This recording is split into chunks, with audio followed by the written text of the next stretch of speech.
រូបមន្ត7ជំហានសម្រាប់កំណត់គោលដៅមានរូបមន្តនិងវិធីជាច្រើនក្នុងការកំណត់គោលដៅដោយច្បាប់មួយចែងថាមានផែនការប្រសើរជាងគ្មានផែនការអ្វីទាំងអស់នេះជារូបមន្តឬវិធីកំណត់គោលដៅដ៏ល្អនិងមានប្រសិទ្ធភាពបំផុតគឺជំហានទី1សម្រេចចិត្តឲ្យច្បាស់លាស់ពីអ្វីដែលអ្នកចង់បានហើយសរសេរវាឲ្យបានលម្អិតនិងជាក់ច្បាស់ធ្វើវាឲ្យជាក់លាក់និងអាចវាស់វែងបានជំហានទី2កំណត់ពេលវេលាដើម្បីសម្រេចគោលដៅបើវាជាគោលដៅធំបំបែកវាទៅជាផ្នែកតូចៗហើយកំណត់ពេលវេលាជំហានទី3ធ្វើបញ្ជីនៃអ្វីគ្រប់យ៉ាងដែលអ្នកត្រូវធ្វើដើម្បីសម្រេចគោលដៅនេះពេលដែលអ្នកគិតឃើញរឿងថ្មីៗចូលបន្ថែមវាទៅក្នុងបញ្ជីរបស់អ្នករហូតដល់តែពេញជំហានទី4រៀបចំបញ្ជីសកម្មភាពរបស់អ្នកឆ្ពោះទៅរកផែនការត្រូវបានរៀបចំឡើងផ្អែកលើមូលដ្ឋាន2គឺលំដាប់ភាពសំខាន់និងលំដាប់មុនក្រោយការរៀបចំតាមលំដាប់ភាពសំខាន់មានន័យថាអ្នកកំណត់អ្វីដែលសំខាន់បំផុតដែលអ្នកអាចធ្វើនៅលើបញ្ជីដើម្បីសម្រេចគោលដៅរបស់អ្នកចូលអនុវត្តតាមគោលការណ៍ 80/20% 20% នៃអ្វីដែលអ្នកធ្វើនឹងទទួលបាន 80% នៃលទ្ធផលប្រសិនបើអ្នកមិនកំណត់លំដាប់ភាពសំខាន់ឲ្យបានច្បាស់លាស់ទេអ្នកនឹងធ្វើរឿងសំខាន់ក្នុងចំណោមរឿងមិនសំខាន់ហើយចំណាយពេលវេលារបស់អ្នកជាច្រើនធ្វើរឿងកំពេចកំប៉ុកជាកិច្ចការដែលមិនបានជួយអ្នកក្នុងការសម្រេចគោលដៅឡើយការរៀបចំតាមលំដាប់មុនក្រោយមានន័យថាអ្នកកំណត់អ្វីដែលត្រូវធ្វើមុនអ្វីផ្សេងទៀតជាសកម្មភាពដែលសំខាន់បំផុតត្រូវបានបំពេញជាមុនអ្នកត្រូវបែងចែកឲ្យច្បាស់ចំពោះអ្វីដែលសំខាន់និងអ្វីដែលមិនសំខាន់ឬមិនសំខាន់ទាល់តែសោះហើយត្រូវបំពេញកិច្ចការណាដែលសំខាន់បំផុតមុនគេជាដាច់ខាតជំហានទី5កំណត់បញ្ហាឬឧបសគ្គដែលអាចរារាំងដល់អ្នកមិនឲ្យសម្រេចគោលដៅរបស់អ្នកចូលសួរខ្លួនឯងថាហេតុអ្វីបានជាខ្ញុំមិនទាន់សម្រេចគោលដៅនេះចូលកំណត់បញ្ហាឬឧបសគ្គសំខាន់បំផុតដែលកំពុងតែរារាំងអ្នកហើយផ្ដោតអារម្មណ៍ទៅលើការលុបបំបាត់បញ្ហាទាំងនោះវាអាចជាបញ្ហារឿងលុយកាក់ឬធនធានចាំបាច់វាអាចមកពីការខ្វះជំនាញឬទម្លាប់ដែលអ្នកត្រូវការវាអាចមកពីអ្នកខ្វះព័ត៌មានវាអាចមកពីខ្វះជំនួយឬការគាំទ្រពីមនុស្សម្នាក់ឬច្រើនអ្នកមិនថាវាជាអ្វីក៏ដោយចូលកំណត់វាឲ្យបានច្បាស់ហើយរកដំណោះស្រាយដើម្បីលុបបំបាត់វាចោលឲ្យដាច់ឬតែម្ដងទៅជំហានទី6ពេលដែលអ្នកកំណត់គោលដៅរៀបចំផែនការនិងកំណត់ពីបញ្ហាសំខាន់របស់អ្នករួចហើយចូលធ្វើសកម្មភាពឆ្ពោះទៅរកការសម្រេចគោលដៅរបស់អ្នកភ្លាមចូលបោះជំហានដោយទំនុកចិត្តចូលធ្វើរឿងដែលអ្នកមានក្នុងចិត្តប៉ុន្តែត្រូវធ្វើភ្លាមដើម្បីឲ្យគោលដៅរបស់អ្នកបានសម្រេចជំហានទី7ចូលធ្វើអ្វីមួយជារៀងរាល់ថ្ងៃដែលនាំឲ្យអ្នកបានសម្រេចគោលដៅដ៏សំខាន់បំផុតរបស់អ្នកចូលបង្កើតទម្លាប់នៃការភ្ញាក់ពីគេងរៀងរាល់ព្រឹកធ្វើផែនការប្រចាំថ្ងៃរបស់អ្នកបន្ទាប់មកធ្វើអ្វីមួយឬរឿងដែលនាំឲ្យអ្នកទៅកាន់តែគៀអ្វីដែលសំខាន់បំផុតចំពោះអ្នកចូលបង្កើតទម្លាប់នៃការធ្វើអ្វីមួយរៀងរាល់ថ្ងៃដែលនាំឲ្យអ្នកសម្រេចគោលដៅដ៏សំខាន់បំផុតរបស់ខ្លួនដែលបង្កើតទៅជាថាមពលជំរុញនៅក្នុងខ្លួនអ្នកសកម្មភាពប្រចាំថ្ងៃពឹងផ្អែកទៅលើជំនឿរបស់អ្នកដែលថាគោលដៅអាចសម្រេចបានហើយបានធ្វើឲ្យច្បាប់នៃការស្រូបទាញដំណើរការជាលទ្ធផលអ្នកចាប់ផ្ដើមឆ្ពោះទៅរកគោលដៅរបស់ខ្លួនកាន់តែលឿនហើយគោលដៅរបស់អ្នកក៏ចាប់ផ្ដើមឆ្ពោះមករកអ្នកកាន់តែលឿនដូចគ្នាដែរខ្ញុំបាននិយាយទៅកាន់មនុស្សនៅទូទាំងពិភពលោកអស់រយៈពេលជាច្រើនឆ្នាំពួកគេបានប្រាប់ខ្ញុំថាទម្លាប់នៃការធ្វើសកម្មភាពរៀងរាល់ថ្ងៃទៅលើគោលដៅរបស់ពួកគេមួយឬច្រើនបានផ្លាស់ប្ដូរជីវិតរបស់គេពួកគេបានប្រាប់ខ្ញុំថាទម្លាប់មួយនេះកំណត់ជោគជ័យរបស់គេច្រើនជាងគំនិតផ្សេងទៀតដែលគេធ្លាប់រៀនកំណត់គោលដៅរបស់អ្នករៀងរាល់ថ្ងៃទម្លាប់ដ៏សំខាន់មួយដែលអ្នកអាចសាងគឺទម្លាប់នៃការកំណត់គោលដៅរៀងរាល់ថ្ងៃមានមនុស្សជាច្រើនដែលខ្ញុំធ្លាប់បង្រៀនរឿងនេះបានប្រាប់ខ្ញុំថាថាមពលនៃដំណើរការលើរឿងនេះពិតជាមិនគួរឲ្យជឿការកំណត់គោលដៅប្រចាំថ្ងៃគឺជារឿងងាយស្រួលបំផុត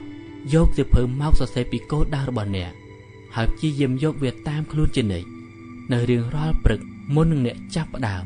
ចូលបើកសៀវភៅរបស់អ្នកហើយចាប់ផ្ដើមសរសេរនៅទំព័រថ្មីជាបន្តទៀតខ្ញុំរមែងតែចាប់ផ្ដើមជាមួយនឹងពាក្យថាគោលដៅរបស់ខ្ញុំមានដូចជាបន្ទាប់មកចូលសរសេរគោលដៅសំខាន់របស់អ្នកពី10ទៅ15ចំណុចក្នុងភាពម៉ត់ចត់ហាក់ដូចជាអ្នកបានសម្រេចវារួចហើយ រឿងដែលគួរចងចាំគឺជំនួសឲ្យការសរសេរគោលដៅដូចជាខ្ញុំនឹងសម្រកទម្ងន់នៅខែក្រោយអ្នកគួរតែសរសេរថាខ្ញុំស្រកទម្ងន់ចំនួនចុចផោននៅថ្ងៃខែឆ្នាំជាក់លាក់ជំនួសឲ្យការនិយាយថាខ្ញុំនឹងរកប្រាក់ចំណូលឲ្យបានច្រើននៅឆ្នាំក្រោយនេះអ្នកគួរតែសរសេរថាខ្ញុំរកប្រាក់ចំណូលបានចុចដុល្លារនៅថ្ងៃខែឆ្នាំជាក់លាក់បើអ្នកច្បាស់លាស់ចំពោះអ្វីដែលអ្នកចង់បាននិងពេលវេលាដែលអ្នកបានសរសេរវាសម្ដែងក្នុងលក្ខណៈវិជ្ជមានប្រកាសប្រជាហើយចាប់ផ្ដើមដើរទៅរកវារឿងនេះនឹងមានឥទ្ធិពលទៅលើអធិសម្បញ្ញញ្ញៈរបស់អ្នកជាខ្លាំងគោលដៅដែលបានសរសេរនិងកំណត់ទុកក្នុងផ្លូវនេះនឹងធ្វើឲ្យច្បាប់នៃការរំពឹងទុកនិងការស្រូបទាញធ្វើការតាមទូនាទីរបស់ខ្លួនវាយ៉ាងមានប្រសិទ្ធភាពពួកវានឹងជំរុញឲ្យអ្នកបង្កើតជំនឿថ្មីចំពោះអ្វីដែលអាចទៅរួចពួកវានឹងបង្កើនថាមពលនិងជំរុញភាពច្នៃប្រឌិតរបស់អ្នកយ៉ាងល្អប្រសើរការសរសេរគោលដៅក្នុងលក្ខណៈវិជ្ជមានផ្ទាល់ខ្លួនឬប្រកាសប្រជាម្ដងហើយម្ដងទៀតជារៀងរាល់ថ្ងៃវានឹងធ្វើឲ្យអធិសម្បញ្ញៈនិងសតិថ្នាក់ខ្ពស់ដំណើរការហើយឈ្មោះថាអ្នកបានដាក់ជើងលើឧបករណ៍បង្កើនល្បឿននៃសក្តានុពលផ្ទាល់ខ្លួនរបស់អ្នកហើយអ្នកកំពុងធ្វើដំណើរយ៉ាងលឿនជាលទ្ធផលអ្នកឈ្មោះថាចាប់ផ្ដើមឈានទៅរកការសម្រេចគោលដៅរបស់អ្នកហើយគោលដៅក៏ចាប់ផ្ដើមឆ្ពោះមករកអ្នកយ៉ាងលឿនដូចគ្នាដែរគិតអំពីលទ្ធផលដ៏ល្អឥតខ្ចោះមួយទម្លាប់ដ៏សំខាន់មួយនៃការគិតដែលបានបង្កើតឡើងដោយមនុស្សសុទិដ្ឋិនិយមគឺទម្លាប់នៃការគិតផ្ដោតទៅលើឧត្តមភាពការគិតនោះគឺដើម្បីសម្រេចអ្វីមួយដែលអ្នកមិនធ្លាប់បានសម្រេចពីមុនអ្នកត្រូវបង្កើននិងហ្វឹកហាត់ជំនាញមួយឬច្រើនដែលអ្នកមិនធ្លាប់មានពីមុនដោយច្បាប់នៃការតាក់ទងគ្នាគឺថាពិភពខាងក្រៅរបស់អ្នករមែងឆ្លុះបញ្ចាំងពីពិភពខាងក្នុងរបស់អ្នកប្រសិនបើអ្នកចង់ផ្លាស់ប្ដូរអ្វីមួយនៅពិភពខាងក្រៅឬសម្រេចគោលដៅដែលអ្នកពុំធ្លាប់បានសម្រេចកាលពីមុនអ្នកត្រូវផ្លាស់ប្ដូរពិភពខាងក្នុងរបស់ខ្លួនជាមុនសិនដំណឹងល្អគឺថាជំនាញណានីមួយក៏ដូចជាទម្លាប់នៃការប្រព្រឹត្តដូច្នោះដែរហើយដោយទម្លាប់ផ្សេងដទៃទៀតដែរគ្រប់ជំនាញទាំងអស់គឺអាចរៀនបានអ្នកអាចរៀនជំនាញមួយដើម្បីសម្រេចបាននូវគោលដៅដែលអ្នកបានកំណត់ទុកសម្រាប់ខ្លួនឯងប្រសិនបើអ្នកមានអ្នកដទៃជុំវិញបានបង្កើតជំនាញដ៏សំខាន់មួយដែលអាចជួយដល់គាត់ឬនាងឲ្យសម្រេចបានជោគជ័យនោះគឺជាភស្តុតាងដែលបញ្ជាក់ថាអ្នកក៏អាចរៀននិងបង្កើតជំនាញនោះបានដែរវាសំខាន់លើការអនុវត្តវាម្ដងហើយម្ដងទៀតជាបន្តបន្ទាប់នោះឯងកំណត់ជំនាញសំខាន់របស់អ្នកការផ្ដោតទៅលើឧត្តមភាពទាមទារឲ្យអ្នកធ្វើបញ្ជីនៃជំនាញសំខាន់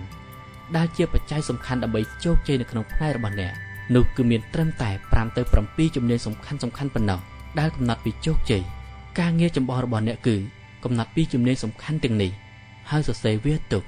នេះគឺជារបបកំហឹងដ៏គួរឲ្យចាប់អារម្មណ៍បំផុតមួយអ្នកសម្រេចជោគជ័យនៅក្នុងវិស័យរបស់អ្នកនៅថ្ងៃនេះដោយសារទេពកោសល្យនិងសមត្ថភាពរបស់អ្នកនៅផ្នែកខ្លះខ្លាំងប៉ុន្តែខណៈជាមួយគ្នានេះអ្នកត្រូវបានរារាំងដោយភាពទន់ខ្សោយចំណុចអសកម្មរបស់អ្នកនៅក្នុងផ្នែកដទៃច្បាប់នេះគឺថាជំនាញសំខាន់របស់អ្នកដែលទន់ខ្សោយដែលអសកម្មនឹងកំណត់លទ្ធផលនិងប្រាក់ចំណូលរបស់អ្នកខ្លាំងបំផុតនិយាយក្នុងន័យម្យ៉ាងទៀតអ្នកអាចធ្វើបានល្អ6ជំហានក្នុងចំណោម7ប៉ុន្តែភាពទន់ខ្សោយភាពអសកម្មរបស់អ្នកក្នុងជំនាញសំខាន់ទី7នោះនឹងកំណត់គ្រប់លទ្ធផលនិងប្រយោជន៍ទាំងអស់នៅក្នុងការងារឬផ្នែកនោះដូច្នេះអ្នកសួរខ្លួនឯងនៅសំណួរនេះថាតើជំនាញសំខាន់នោះគឺជាអ្វីប្រសិនបើខ្ញុំបង្កើននិងធ្វើឲ្យវាល្អប្រសើរឡើងតើនឹងមានផលប៉ះពាល់ជាវិជ្ជមានមកលើអាជីពរបស់ខ្ញុំដែរឬទេនេះគឺជាសំណួរដ៏សំខាន់មួយដែលអ្នកអាចសួរនិងឆ្លើយពេញមួយអាជីពរបស់អ្នក